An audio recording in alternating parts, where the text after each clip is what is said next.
తప్పు చేయడానికి చేతులు ముందుకెడతాయి, అప్పుడు కనీసం చేతులు వెనక్కి లాక్కున్నా చాలు అన్నాడు వ్యాసుడు భారతంలో. నీ మనస్సు తప్పుడు ఆలోచన చేస్తున్నా, నీ కాళ్ళు కానీ చేతులు కానీ నీ కళ్ళు కానీ చెవులు కానీ ఇంద్రియాలు కానీ ఆ పని చేయడానికి ముందుకు వెళ్లకుండా ఉంటే నిన్ను పాపం అంటదయ్యా, అనుమానం ఏం లేదని చెప్పాడు వ్యాసుడు.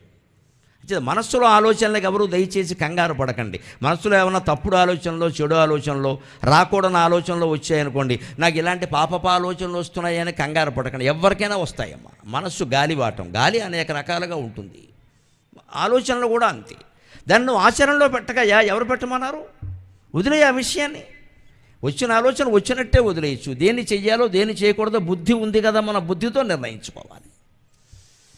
ఆలోచనలు రాకూడదనడం తప్పు. గాలి వీయకుండా ఉంటే ఉంటామా మనం? పోతాం. ఆలోచనలు కూడా అలాగే వస్తాయి, గాలి లాంటిది. ఆలోచనలు రావాలి.